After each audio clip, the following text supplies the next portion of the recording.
When I moved into my daughter's 3-story house, I thought I was a blessing, helping with the kids, cooking, cleaning. Then one weekend, after scrubbing every floor, she smiled and said, "Mom, maybe you should hire a professional cleaner."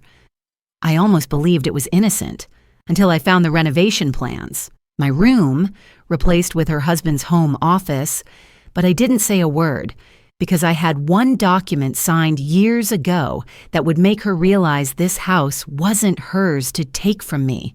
My name is Margaret Collins, and at 58, I thought I had finally reached the peaceful chapter of my life. For over 3 decades, I worked as an accountant, raising my daughter Laura on my own after her father walked out. Those years were exhausting.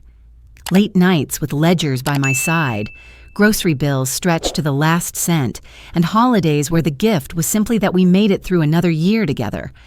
I always believed the sacrifices were worth it, because Laura would grow up knowing she was loved, supported, and never alone. Retirement brought me a small pension and a cozy little home in a quiet suburb. It wasn't much, but it was mine.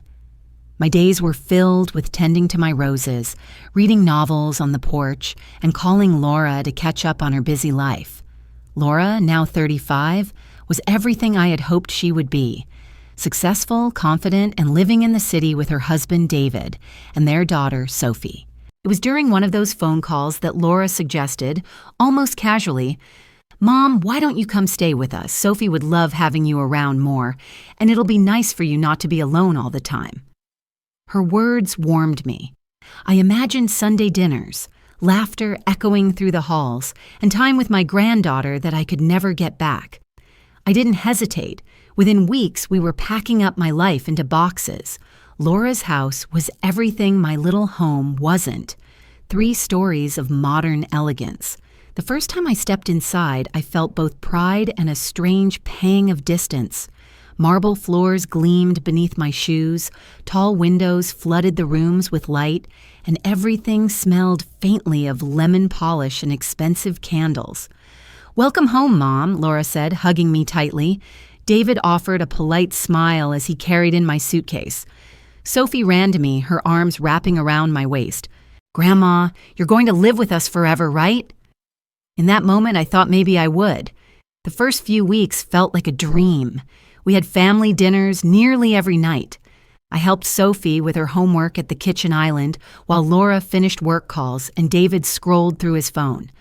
On weekends, we baked cookies together, my old recipes making their way into their sleek kitchen. I tried to make myself useful, not just as a guest, but as part of the household. I cleaned, I cooked, I kept the laundry moving. Laura would sometimes glance up from her laptop and smile, saying, "Thanks, Mom. You're a lifesaver." David, though quieter, would nod in agreement. My bedroom was on the 3rd floor, what Laura called the guest suite. It wasn't lavish, just a small room with a neatly made bed, a desk, and a window that overlooked the backyard. I didn't mind. I told myself it was perfect. I was a guest in their home, after all, and I wanted to stay out of the way. Evenings were my favorite. We'd gather in the living room, Sophie curled up with me while we watched her favorite shows. Sometimes I'd catch Laura watching us, a thoughtful expression on her face. I assumed it was happiness. There was comfort in the routine. I woke early, made coffee, packed Sophie's lunch, and straightened up the kitchen before Laura and David started their workdays. The little things, fresh flowers in the dining room, folded laundry waiting on the bed, the smell of cookies after school, made me feel like I was adding something valuable to their home. Laura would often say, "Mom, I don't know what we'd do without you," and I'd smile, my heart full. I believed her. Still, there were tiny moments I brushed aside. David occasionally referred to the 3rd floor as the office floor when talking to contractors, then quickly corrected himself. Laura once mentioned how clutter-free the house felt now that I'd helped reorganize closets. But there was a faint tension in her voice I couldn't place. I told myself it was nothing. Families adjust when they live together. I was here to help, to make things easier, and truthfully, I was happy. I didn't know then that this warmth, this perfect picture of family harmony, was just the surface. Underneath, there were cracks, small and almost invisible, but growing. And sooner or later, I would see just how deep they went. Laura had always been my pride. Even as a little girl, she had a certain determination in her eyes, an unspoken promise that she would never let life beat her down. I had raised her to be independent, and she took that lesson to heart. Now she was a marketing director at a tech firm, the kind of position that came with late-night calls, constant emails, and a wardrobe full of tailored suits. At home, she carried herself the same way she did at work, confident, decisive, always in control. She was polite and affectionate with me, but there was a sharp edge to her words sometimes. When she said, "Mom, you don't need to cook dinner tonight, I already ordered catering," it was delivered with a smile, yet I couldn't shake the feeling that it was more than just convenience. David, my son-in-law, was a different story. On the surface, he was everything a mother could hope for her daughter to marry: respectful, well-mannered, with a steady job in finance. He greeted me every morning with a polite, "Good morning, Margaret," and thanked me when I made coffee or tidied up. But there was a formality in the way he addressed me, a careful distance that never faded. He valued his space, both physical and emotional. I noticed how he seemed slightly tense when I was in the kitchen for too long, or when Sophie came running to my room on the 3rd floor late at night. He never said anything outright, but I could sense it in the way he quietly closed doors or mentioned how the house feels crowded after a busy weekend.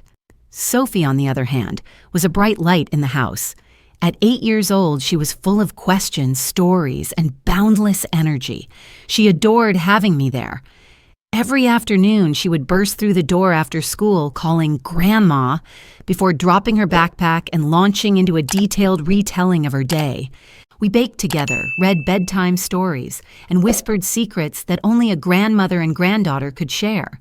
She told me I made the best pancakes, even better than her mom's, and that she liked how I made the house smell nice like cookies. Her joy was pure and without reservation.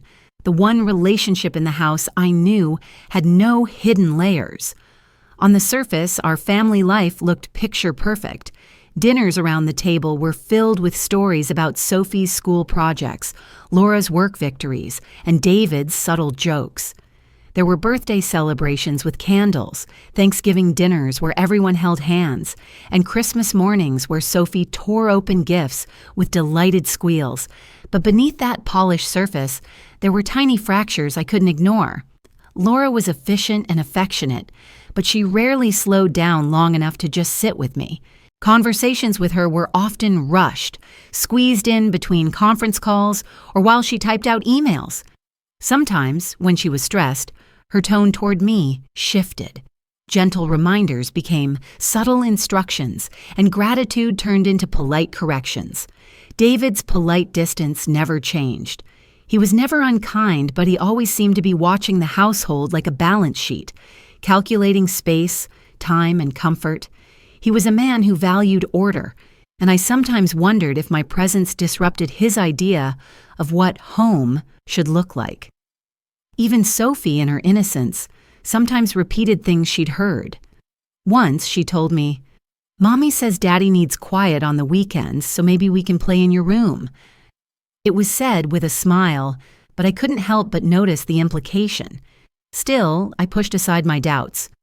Families were complicated, especially when multiple generations lived under one roof.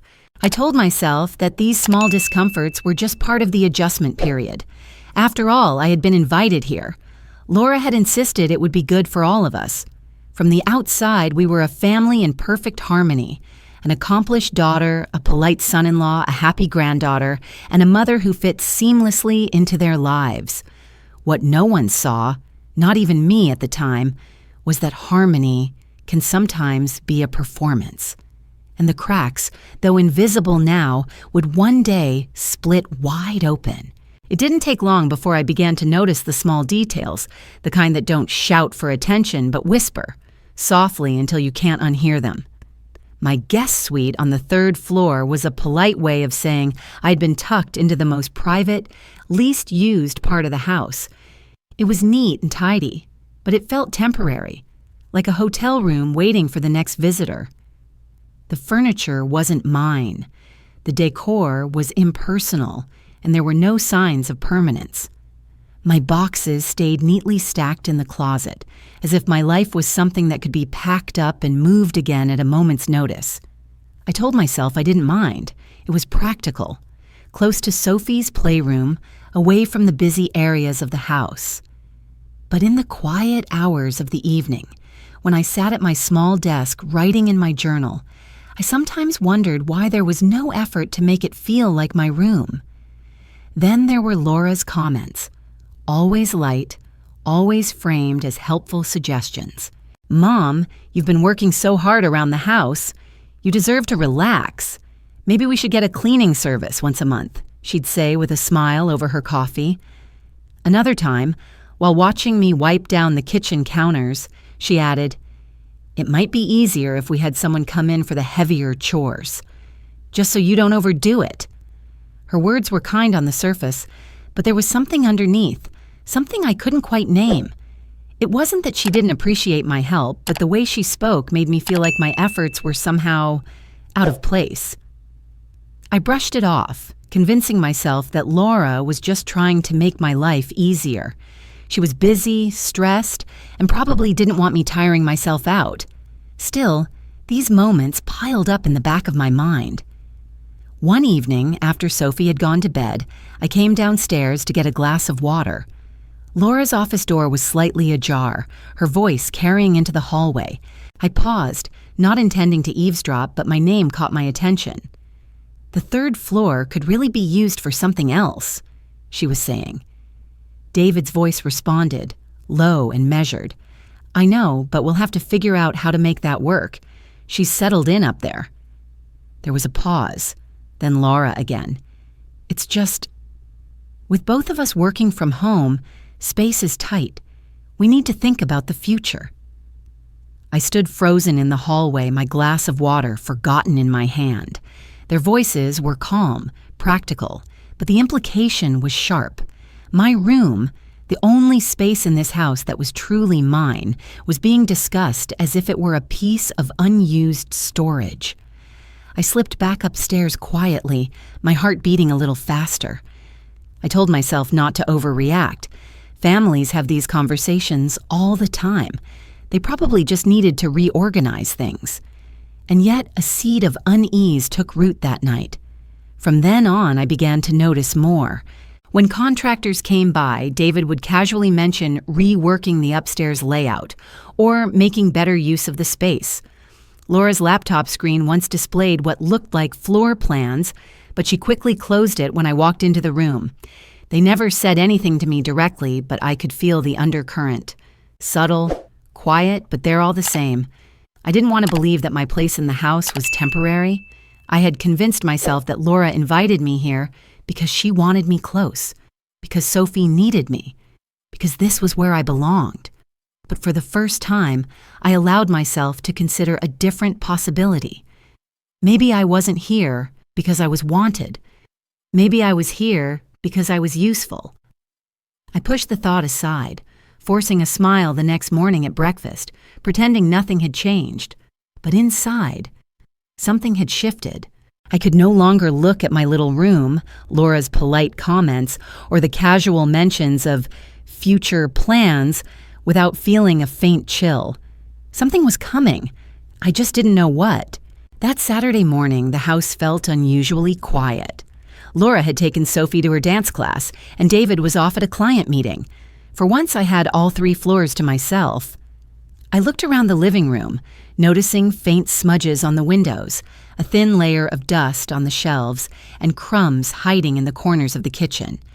It wasn't filthy, but it wasn't the kind of home I'd ever kept either. A part of me, call it habit, call it pride, wanted to leave this house sparkling, the way I used to when Laura was a girl. I tied an apron around my waist and rolled up my sleeves. I started on the first floor, dusting, vacuuming, and polishing every surface until it gleamed. The scent of lemon cleaner filled the air. I scrubbed the kitchen counters until they shone like new and organized the pantry, lining up cans and boxes in neat rows. By noon, I'd moved on to the second floor. I changed all the bed linens, fluffed pillows, and wiped down every baseboard. David's home office was left untouched. I respected his space, but I even cleaned the shared bathroom, scrubbing away the faint water stains on the faucets. By the time I reached the third floor, my floor, the muscles in my back ached, but I didn't stop. I vacuumed my own room, wiped the windows, and even cleaned the hallway leading to Sophie's playroom. I wanted everything to look perfect, like a small thank you for letting me stay. I imagined Laura coming home, seeing the house spotless, and maybe saying something like, "Mom, you didn't have to do all this. You're amazing." By the time I finished, my hands were dry from the cleaning products. My hair was pulled back messily, and the sun was beginning to dip low, but the house, it looked perfect. Laura came home just as I was putting the cleaning supplies away. Sophie ran upstairs to her room, chattering about dance class, while Laura walked into the kitchen. She glanced around briefly, then back at me. "Did you clean the whole house today?" I smiled, wiping my hands on the apron. "Yes, I just wanted to make everything nice. It's been a while since we did a deep clean." Laura gave a small smile, one that didn't quite reach her eyes. "Mom, you're wonderful, but maybe you should think about hiring a professional cleaning service. They do it more thoroughly with the right equipment." For a moment, I thought I'd misheard her. What? My voice caught slightly. "It's just, you shouldn't be working so hard," she said lightly, opening the fridge. "A professional team could come in once a month. It would make things easier for everyone." I stood there, frozen. The words sounded kind, but something about them felt wrong. My chest tightened. I had spent all day scrubbing every inch of this house, not because I had to, but because I wanted to help, because I thought it would show that I was contributing, that I wasn't a burden. And now, instead of appreciation, I was being replaced? I forced a smile, my voice steady. "I don't mind the work, Laura. I like keeping things nice for you all." Laura closed the fridge, her tone still pleasant but firm. "I know, Mom, but it's just something to think about." The conversation ended there, but her words lingered like a shadow. That night, after everyone had gone to bed, I sat alone in my small room on the third floor. The scent of lemon cleaner still clung to my hands. I stared at them, remembering all the years they had cooked, cleaned, and built a life for Laura. I thought about the look on her face, not unkind, but detached, almost like she was talking to someone she didn't quite know how to fit into her life anymore. It wasn't the words alone that hurt. It was what they implied. For the first time since moving in, I felt the sting of doubt. Maybe my place here wasn't as secure as I believed. That night, after Laura's words, I stayed in the kitchen long after everyone else had gone upstairs. The hum of the refrigerator was the only sound in the house. My hands, still red and dry from scrubbing, rested on the edge of the counter. I stared at them for a long time. These were the same hands that had held Laura as a baby, that had cooked her meals, that had stitched her costumes for school plays. They had worked tirelessly for decades, typing reports late into the night, budgeting every paycheck, ensuring she never went without. And today, after using those same hands to polish her home from top to bottom, all I'd been told was that perhaps someone more professional could do better. My chest felt heavy, as if someone had quietly placed a weight there. It wasn't just the comment, it was the realization behind it. My work, my effort, my care. None of it was essential. It was replaceable. I was replaceable. I turned off the kitchen light and climbed the stairs slowly. The house was quiet, but every creak of the steps felt louder than it should, echoing in the silence. When I reached the third floor, I paused at the doorway of my room. The door stood slightly ajar, revealing the small, neatly arranged space that was supposed to be mine. Except tonight, it didn't feel like mine. It felt borrowed, like a room in someone else's home. I sat on the bed, the mattress dipping slightly under my weight. My eyes wandered over the walls. Bare. Impersonal. The closet door was shut, hiding the boxes I'd never fully unpacked. I realized I'd kept them packed because some part of me wasn't sure if I was truly staying. I thought about the night Laura had called to invite me here. Her voice had been warm, full of promises about family dinners and time with Sophie. I had believed every word. But now, those words felt different. Why had she really invited me? I tried to push the thought away, but it wouldn't leave. It lingered in the corners of my mind, heavy and insistent. I remembered overhearing her weeks ago, talking to David about the third floor and future plans. At the time, I told myself it was nothing, but tonight, combined with her suggestion about a cleaning service, it felt like a puzzle piece clicking into place, one I didn't like the picture of. For the first time since moving in, I wondered if my presence wasn't just inconvenient. Maybe it was a problem they were trying to solve. Lying in bed, I could hear faint murmurs from downstairs. Laura's voice, calm and controlled, David's lower and harder to make out. I couldn't hear the words, but I didn't need to. I knew the tone. I'd heard it before, when people were discussing plans they didn't want others to know about. My chest tightened again, not from anger, but from a slow, creeping sadness. I had given my life to this family, and now I felt as though I was standing outside, looking in through a window. I turned to face the wall, willing myself to sleep, but my mind wouldn't quiet. I thought of Sophie, how she came running into my room after school, how she clung to me when she was scared of thunderstorms. Would she even understand if I wasn't here one day? And then, unbidden, came another thought, one that scared me. If I had to leave, where would I go? My house was gone, sold when I retired. My savings were modest. The life I'd built was here, in this house, with these people. I closed my eyes, forcing back tears. In the morning, I would put on the same smile I always did. I would make coffee, pack Sophie's lunch, and keep the house running. But something had changed. For the first time, I wasn't sure if I was here because I was wanted, or just because I was convenient. It was a Tuesday evening when the first real clue slipped through. Laura had taken Sophie upstairs to get ready for bed, and I was in the kitchen wiping down the counters after dinner. David was on the phone in the dining room, his voice low but sharp, the way it always was when he was talking business. I wasn't trying to listen, but when you live in the same house, some words have a way of finding you whether you want them or not. The third floor. It's just not efficient the way it's set up right now, David said. I froze, cloth still in my hand. There was a pause, then his voice again. Yes, I know she's there, but Laura and I have talked about this. We need more space, especially with both of us working from home. It's not sustainable. My chest tightened. She's there. I knew exactly who he meant. I tried to keep my movement steady, my footsteps light as I moved toward the staircase, careful not to make a sound. A few minutes later, Laura came back downstairs. She joined David in the dining room, her voice low but less guarded than his. Mom would understand if we explained it the right way, she was saying. We can't keep putting off the office, and she's not as comfortable here as she could be. Maybe she'd prefer someplace more her own, closer to her friends. David replied. You mean, you want her to find another place?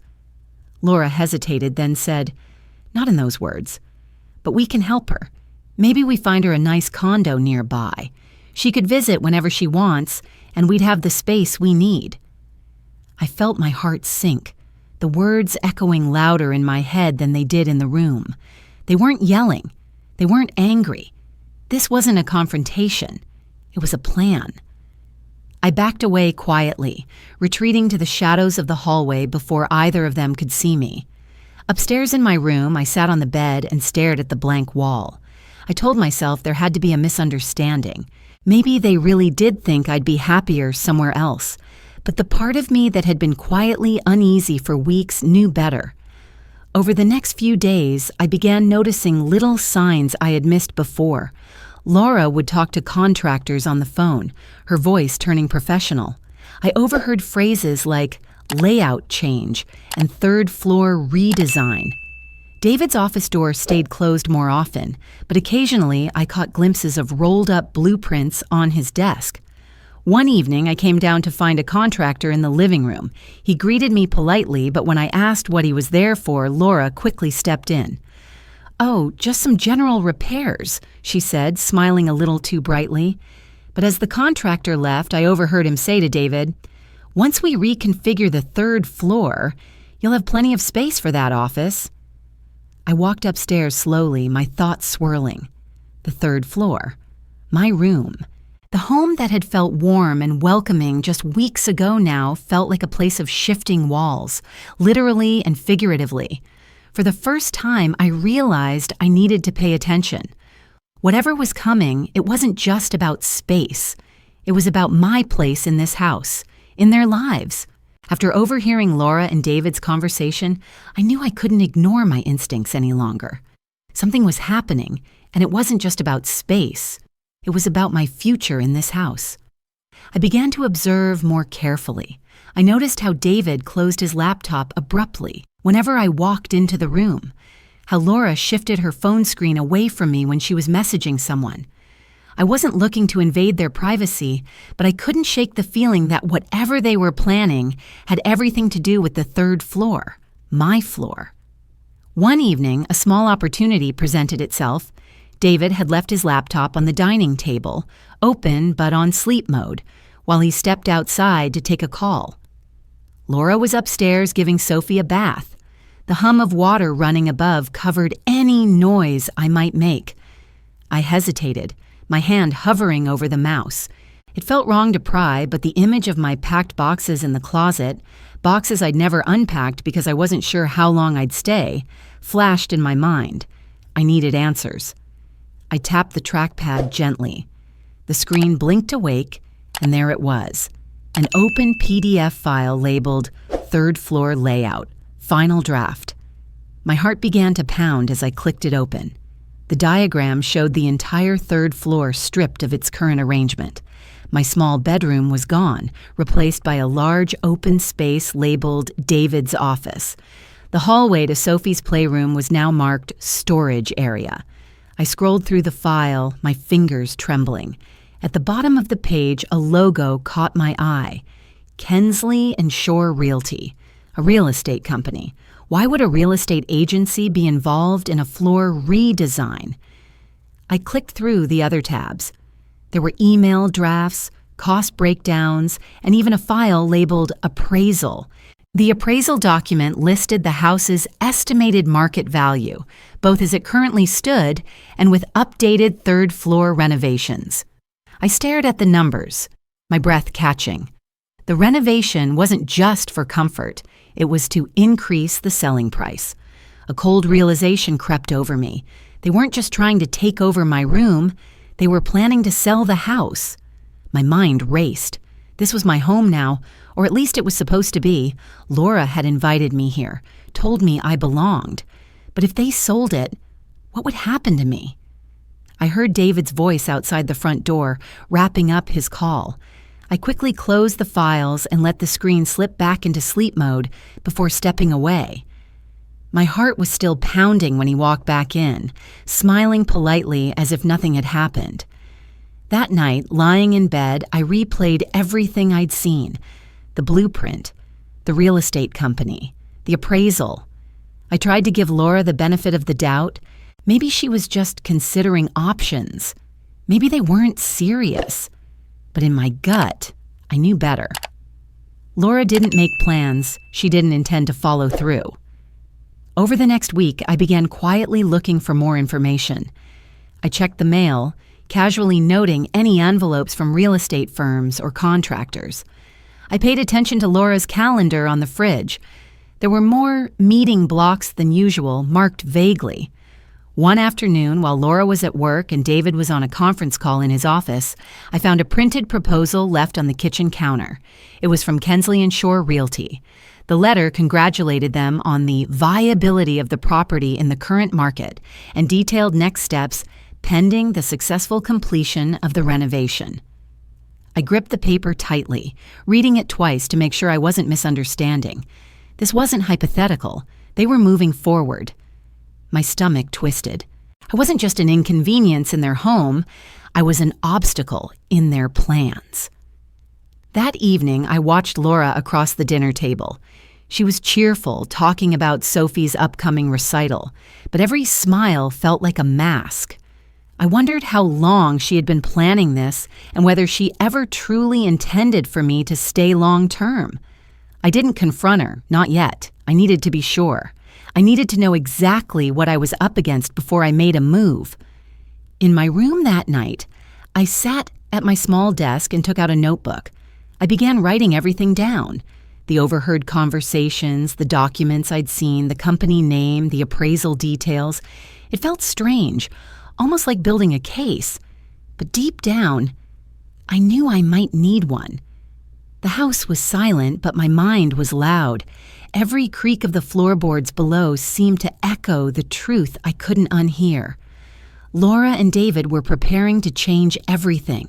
And if I didn't prepare myself, I could lose not just my room, but my place in this family's life entirely. For days, the thought gnawed at me. The blueprint, the real estate company, the appraisal. It all pointed to one thing. The house was being prepared for sale. But one question kept circling in my mind. How could they sell it so easily? I had been here long enough to know there was more to this home than just bricks and paint. Laura had mentioned once that the purchase process was complicated because of her credit history, but she brushed it off at the time. That Friday, when Laura took Sophie to a birthday party and David went to the gym, I found myself alone in the house again. My eyes drifted toward the small filing cabinet in the corner of David's office. I had never gone through their private things before, but something told me the answers I needed were in there. The top drawer was locked, but the second wasn't. Inside, neatly stacked folders were labeled with tax years, bank accounts, and property files. My hand hesitated over one marked mortgage documents, Evergreen Property. Evergreen was the street name of this house. I slid the file out and opened it. There it was, my name. Not in passing, not as a co-signer, but listed as the primary owner. The title deed was in my name, signed during the purchase. I felt the blood rush to my head. Laura hadn't just asked me to move in. She had bought the house using my credit history, my name, my financial stability to secure the mortgage. I remembered vaguely signing some papers at her insistence, told that it was just to help with the bank's requirements. I had trusted her without a second thought. And now, the house they were planning to sell wasn't even legally hers to sell. I sank into the chair, staring at the deed. My own daughter had essentially built her home on my name, and now she was maneuvering to remove me from it. My hands trembled as I slipped the file back, careful to leave everything as I found it. That night, I couldn't sleep. I kept replaying every detail, the way Laura spoke about future plans, the careful distance David kept, the way neither of them had ever mentioned the title. But the next morning brought something even more shocking. David had left his email open on the kitchen island, an alert flashing in the corner of the screen. I wasn't planning to look. I didn't want to. But my eyes caught on one subject line, bold and impossible to ignore. Investment timeline post-property sale. My pulse quickened. I glanced around. The house was empty. Laura had taken Sophie to a skating lesson, and David was in the shower upstairs. I clicked the email. It was from Laura to David, CC'd to a financial advisor. The words hit me like a punch. Once the house is sold, we can redirect the equity into the development project downtown. The condo unit will be perfect for us. It's closer to work, and Mom will have the option to move into assisted living or a small rental if she prefers. We'll frame it as giving her more freedom and less responsibility. I read the lines twice, my breath catching on every word. Assisted living, small rental. They weren't just planning to sell the house. They had already planned my exit. I stared at the screen, my heart pounding so hard it felt like it might crack my ribs. This wasn't a misunderstanding. This wasn't an awkward conversation they were putting off. This was a decision, a plan, and I was just a detail to be handled. I closed the email quickly, forcing myself to breathe. Everything I had assumed about my place here was crumbling. I wasn't just being edged out. I was being quietly removed from a life I had been told I belonged in. But as the panic ebbed, something else took its place. A quiet, steady determination. They might have thought I was just a passive guest in their home, but they'd forgotten one thing. The house was in my name, and I had no intention of being erased from the story I had built. That afternoon, I went to my room and took out my notebook. I added a new page. House deed, my name, email, condo plan, plus investment project Laura framing move as freedom for me. Each note was a thread, and together they formed a rope I could hold on to. Whatever was coming next, I wouldn't let myself be blindsided. In the days following the discovery of the deed and Laura's email, I moved carefully, as if every step in the house had to be measured. I spoke to Laura and David the same way I always had. Cheerful in the morning over coffee, polite at dinner, attentive to Sophie's stories after school. Inside, however, I was a different woman. I knew now without doubt that they intended to sell the house. I also knew they planned to decide my future without my consent, but I had no intention of confronting them until I was ready, and by ready I meant armed with more than just emotion. So I stayed quiet. I kept my smile. I cooked, I cleaned, I listened. I let them believe I was blissfully unaware. In private, I began my preparations. The first step was to understand exactly what power I had. I still wasn't sure how the paperwork worked, how my name had ended up as the primary owner, but I knew enough to see that it mattered. I needed someone who could explain the legal side to me, and I knew just the person. On Wednesday morning, I took the bus into town under the pretense of running errands. In truth, I had an appointment with a lawyer, an old friend of a friend, who specialized in property law. Sitting across from her in a quiet office filled with leather-bound books, I slid the deed across the table. "I need to understand what this means," I said. She examined the document carefully, her brow furrowing slightly. "Margaret, this deed lists you as the sole owner. Your daughter's name isn't on it at all. That means she cannot sell this property without your direct consent." I felt a rush of relief, tempered by caution. But what about the mortgage? She's been making the payments. Could that change anything? The lawyer shook her head. "Payments don't equal ownership. Unless you signed over the deed, which you haven't, this house is legally yours. And there's something else." She flipped through the file again, pointing to a clause buried deep in the mortgage agreement. "This is a residency clause. It states that as long as you maintain legal residence in the property, no sale or transfer of ownership can proceed without your explicit notarized approval. In other words, they can't sell this house while you live here, not without breaking the contract." I sat back in my chair, the weight of those words settling over me.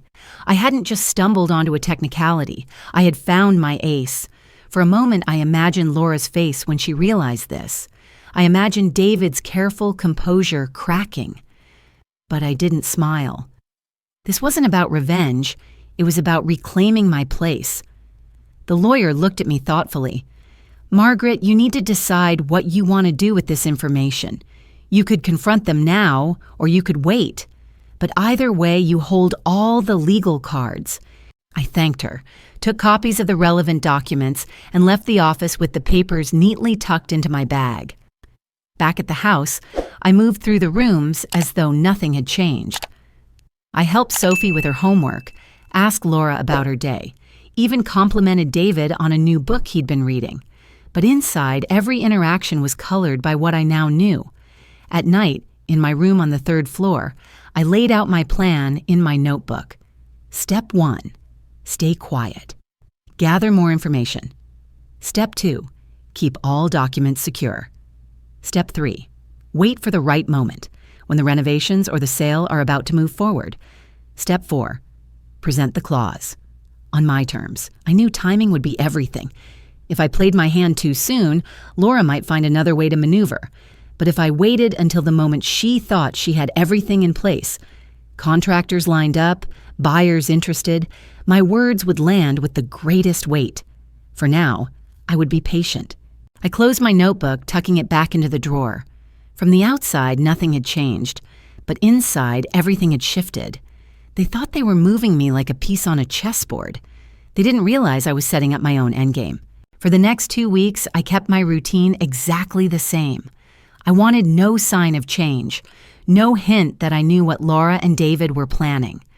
I smiled at breakfast, asked Sophie about her school projects, even complimented Laura on a new outfit she wore to work. But behind that calm exterior, I was watching carefully. I noticed the whispered phone calls, the quick exchanges when they thought I wasn't in the room. I heard David mention paperwork more than once, and Laura speaking about next steps. Then one evening, while I was making dinner, Laura walked in, looking almost relieved. "Mom, can we all sit down together soon? There are some things David and I would like to talk about." Her tone was light, but I could hear the subtext. This is it. They thought the time had come to start moving me toward their plan. I smiled warmly. Of course. In fact, why don't I make us a nice dinner this weekend? Just the three of us. A proper family meal where we can talk. Laura's eyes lit up in a way that confirmed my suspicion. That would be perfect, Mom. Saturday night? Saturday night, I agreed. Over the next few days, I prepared everything deliberately. I went to the market for fresh vegetables, bought a nice cut of roast, even picked up a bottle of wine I knew Laura liked. From the outside, it was the gesture of a loving mother wanting to make a special evening. Inside, it was something else entirely. Saturday arrived. I spent the afternoon in the kitchen, the smells of roasted garlic and herbs filling the air. By the time Laura and David came downstairs, the table was set. Candles lit, plates arranged, everything just so. Laura looked pleased. David smiled faintly, though I could see a certain tightness in his posture. "This looks wonderful, Mom," Laura said as she sat down. "I thought it would be nice," I replied with a gentle smile, placing the roast in the center of the table. Dinner began pleasantly enough. We talked about Sophie's dance recital, David's work, the upcoming holidays. Laura seemed relaxed, but I could see she was waiting for the right moment. About halfway through the meal, she set down her fork. "Mom, there's something David and I wanted to discuss with you." I leaned back slightly, feigning casual curiosity. "Oh, what's on your mind?" Laura glanced at David, then back at me. "We've been thinking about how you've been here for a while now, and we just want to make sure you're as comfortable as possible. Sometimes we wonder if maybe a place that's all your own, closer to your friends, might be better for you." Her voice was gentle, measured, the same tone she used when presenting an idea she wanted me to accept without resistance. David added, "We'd of course help with the process. We could even look at some condos together, something modern, low maintenance. You wouldn't have to worry about upkeep." I kept my expression calm, nodding slightly as if I were considering it. "That's very thoughtful of you," I said evenly. Laura smiled faintly, as though she'd just scored a quiet victory.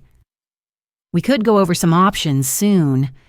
There's just some paperwork we'd need to—" I raised my wine glass, interrupting her softly. "Why don't we finish dinner first? Then we can talk about the future." She agreed easily, clearly convinced that I was leaning toward their plan. Inside, I could feel the moment building. This was exactly where I wanted them. Comfortable, confident, certain that the conversation was going to end in their favor. What they didn't know was that Saturday night wasn't just a dinner. It was the setup for the reveal that would change everything. The meal wound down with the same calm rhythm as it had begun. The roast was nearly gone, the wine bottle half empty, and Laura looked more at ease than I'd seen her in weeks. As she set her fork down, she glanced at David and then at me. "So, Mom, about what we were talking about earlier." David nodded, his expression carefully neutral. "We thought maybe we could go over a few preliminary documents tonight. Nothing formal, just to get the process moving. I folded my napkin neatly on my lap, my voice even. You mean the process of selling the house?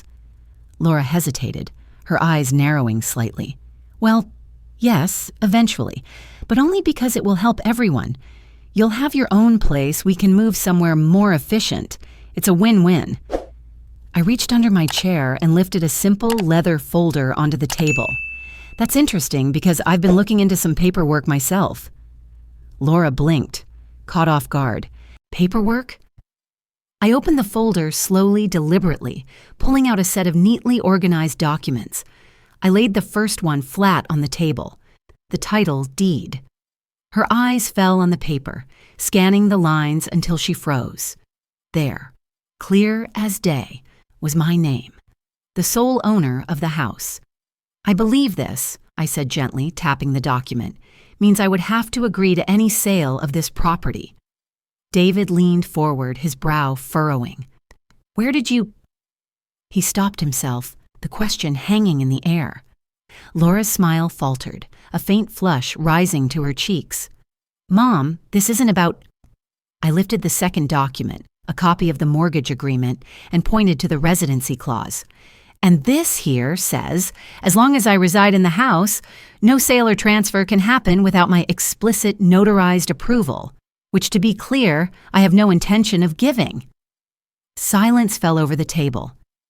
David leaned back slowly, his jaw tightening. Laura stared at me, searching my face for some sign of flexibility. I smiled faintly, my voice calm but firm. I understand you have plans. I understand you want more space, maybe even a different life. But this is my home, and I will not be pressured out of it under the guise of what's better for me. Laura's voice was careful, almost pleading. Mom, we weren't trying to push you out. We just thought... I raised a hand, gently cutting her off. I know exactly what you thought. I've overheard enough to understand the plan. And I'm not angry, Laura. I'm disappointed. I came here believing this was a place I belonged. But if my presence is a problem, there is a very simple solution. David frowned. And what's that? I looked between them, my tone steady. If you can't live with me here, then perhaps you should start looking for another place, because I'm not leaving my own home. The words hung in the air like a quiet verdict. Laura's face shifted, shock giving way to a mixture of frustration and realization. David stayed silent, his hands folded tightly on the table. I closed the folder and placed it back on the chair beside me. You can decide what's best for your family, but understand I've already decided what's best for me. For a long moment, no one spoke. The candles on the table flickered in the silence, casting long shadows across the room. Then Laura leaned back, exhaling slowly. I need some time to think. David nodded, his voice low. We both do. I stood, gathering the plates as if nothing extraordinary had just happened. Take all the time you need. Dinner's over. And so is this discussion. At least for now. The silence that followed my last words seemed to stretch endlessly. Laura sat rigid, her eyes fixed on the folder I had placed back at my side, as if willing it to disappear. David looked at his wine glass, swirling what little remained as though it might provide an answer neither of them could find. I cleared the plates with practiced calm, letting the quiet work its way through the room. I had no interest in a shouting match. I didn't need raised voices to make my point. My leverage had already been made clear. But before either of them could retreat to the safety of denial, I turned back toward the table. There's one more thing I should mention, I said, my tone just as measured as before. Laura looked up warily. What's that? I set the plates down on the counter, then faced them directly. Those documents we reviewed tonight? Copies are already with my lawyer. I also forwarded them to Kensley and Shore Realty, the same company you've been in contact with. Diesel, the color drained slightly from Laura's face. David's shoulders stiffened, but he remained silent. I thought it might save everyone some trouble, I continued, my voice even, almost gentle. That way, there's no confusion about the legal standing of this house. No one can say they weren't informed." Laura's lips parted, but no words came out at first. When she did speak, her tone was a mix of shock and frustration. "Mom, why would you—" "To make sure there are no surprises," I said, still calm. "You both have been planning for weeks. I simply made sure I was included in the conversation, in my own way." David finally spoke, his voice low and controlled. "That means the sale isn't happening," I finished for him. "Not unless I decide it should. And as I've already made clear, I have no intention of selling my home." Laura's jaw tightened, her hands clasping together on the table. "You've made your point, Mom. But you didn't have to go to a lawyer." "Yes, I did," I interrupted, my tone sharpening for the first time. "Because trust is built on honesty. And when I overheard conversations about my future happening without me in the room, I realized I couldn't rely on polite words alone." The weight of the truth settled in. Laura leaned back in her chair, staring at the table as if the patterns in the wood might offer her a way out. David remained silent, but his silence spoke volumes. It wasn't defiance. It was resignation. He knew the legal reality as well as I did now. The tension in the room shifted, subtle but undeniable. It was no longer a discussion about if the house would be sold. It was an acknowledgement that their plan, as they had envisioned it, was over. Laura finally spoke again, softer this time. "So, what happens now?" I took a breath, keeping my tone steady. "What happens now is up to you. This is still your home too, in the sense that it's where you live, where Sophie grows up. I want peace as much as you do. But that peace will only happen if there's respect. That means my place here is not to be questioned, and there will be no further discussions about selling the house without my consent." Laura nodded slowly, still processing, still stunned. David rose from the table quietly, murmuring something about checking on Sophie. His retreat felt less like avoidance and more like surrender. I watched Laura, my daughter, the same girl I had raised through scraped knees and late-night study sessions, now sitting across from me as an adult who had tried to outmaneuver her own mother. The ache of disappointment was still there, but so was a strange, quiet relief. The truth was finally in the open. As I gathered the last of the dishes, Laura finally stood. Her voice was low, her eyes avoiding mine. "I understand, Mom. We'll figure things out." "I'm sure you will," I said, my tone calm, not unkind. "And so will I." As she left the room, I looked around at the dining table. The candles still flickering, the wine glasses half full, the air heavy with the aftertaste of an evening that had changed everything. The battle had been quiet but decisive, and for the first time in weeks, I felt the house was steady under my feet again. 3 months passed after that dinner, and the house felt different. Not immediately, not overnight, but gradually, in ways that were hard to ignore. The conversations about renovations stopped completely. The contractors who had been calling David no longer showed up at the door. And most importantly, the undercurrent of quiet tension that had followed me from room to room began to fade. Laura and David started looking at condos, this time openly, without secrecy.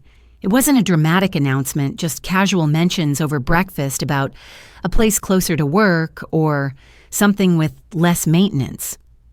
I stayed silent, offering polite encouragement because I knew it was the right decision for all of us.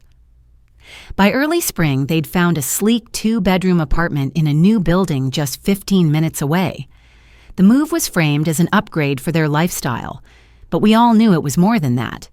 It was a step toward giving everyone the space they needed. On moving day, I helped pack boxes, labeling each one with Laura's neat handwriting. David loaded the car with his usual quiet efficiency. Sophie clung to me, her little arms wrapped tightly around my waist. "You're still going to visit me, right, Grandma?" she asked, her eyes wide and earnest. I knelt down, smoothing her hair back from her face. "Of course, sweetheart. You can come over anytime you want. This will always be your second home." Laura smiled at that, though her expression carried a hint of something else. Maybe relief, maybe gratitude, maybe both. Once they were settled into their new place, a new rhythm began. Sophie spent weekends with me regularly, the house echoing with her laughter again. Sometimes Laura would stop by to pick her up, and the visits were cordial, even warm at times. The tension that had defined those earlier months seemed like a shadow that had finally lifted. It wasn't perfect, but it was progress. With the third floor still mine and the house quieter than it had been in a long time, I found myself thinking about the future. The conversation with my lawyer still echoed in my mind, about how the house was entirely in my name, how I could make my own decisions without anyone's approval. That's when the idea came to me. The second floor had always been underused, especially now that Laura and David were gone. It was spacious, with its own bathroom and a separate entrance from the back staircase. With a few adjustments, it could be a perfect rental unit. I spent a few weeks considering the logistics. I didn't need the money. I had my pension. But the thought of having my own independent income, of reinforcing my place here, appealed to me. So I made some calls. I hired a contractor, not for renovations that would push me out, but for ones that would strengthen my position.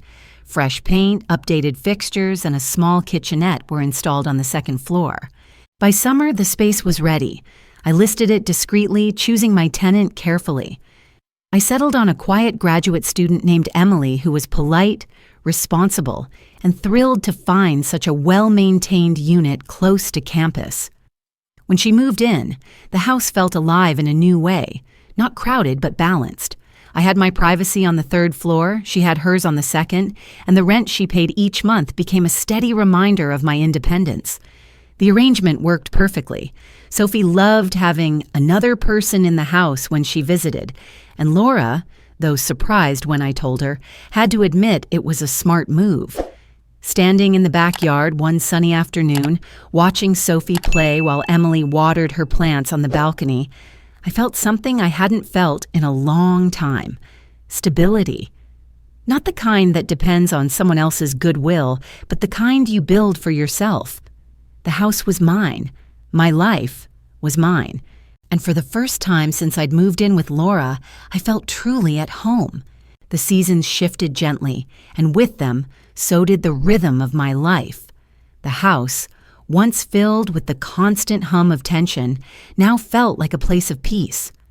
Mornings began with sunlight spilling through the windows, the sound of birds from the garden, and the comforting quiet of a home that finally belonged to me in more than just name. Laura and David's visits became occasional but cordial. Sophie came most weekends, her laughter echoing in the hallways as she darted from room to room.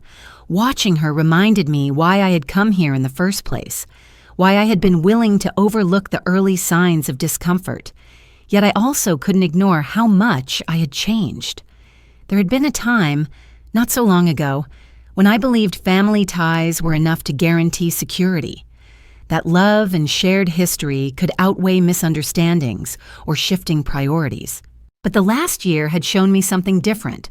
Family relationships thrive not just on love, but on respect, boundaries, and transparency. Respect is what keeps love from turning into obligation. Boundaries are what keep generosity from becoming exploitation. And transparency is what keeps trust from silently eroding away. I thought often about the dinner when I had revealed the truth about the deed, about the shock on Laura's face. I didn't take satisfaction in catching her off guard. What stayed with me was how necessary it had been. Sometimes the only way to preserve a relationship is to draw a line that can't be crossed. In the months since, our relationship had shifted. It wasn't perfect, but it was honest. Laura knew where I stood, and I knew where she did. And in that clarity, there was room for something new to grow, a relationship that wasn't tangled in unspoken expectations. The decision to rent out the second floor had been a quiet declaration of independence. Not because I needed the income, but because it reminded me, and perhaps Laura too, that my security didn't depend on anyone else. I still helped with Sophie, still cooked dinner when they visited, still welcomed them into the house. But I did so on my terms, with my place in the home unquestioned. On quiet afternoons, I would step out onto the balcony, watering the flowers I had planted along the railing. Bright geraniums, delicate lavender, and cheerful marigolds filled the air with color and scent. The garden had become my sanctuary, a reflection of the life I had rebuilt, steady, vibrant, and rooted in self-respect. I often thought of the journey that had brought me here, the excitement of moving in, the creeping unease, the moment of betrayal, and the quiet strength I had found in standing my ground. If there was a lesson in it all, it was this: love is a gift, but respect is a requirement. And no matter how strong the bonds of family, they cannot thrive on love alone. They need honesty, clarity, and a willingness to see each other as equals. One late afternoon, as the sun dipped low, Sophie joined me on the balcony. She helped me water the flowers, her small hands careful with the watering can.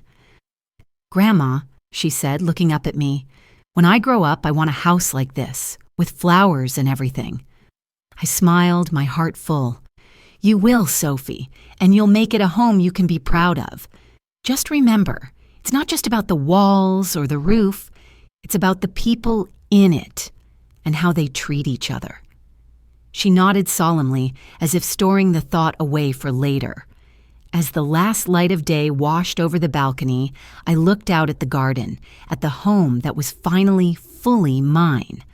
For the first time in a long time, I felt not just secure, but free.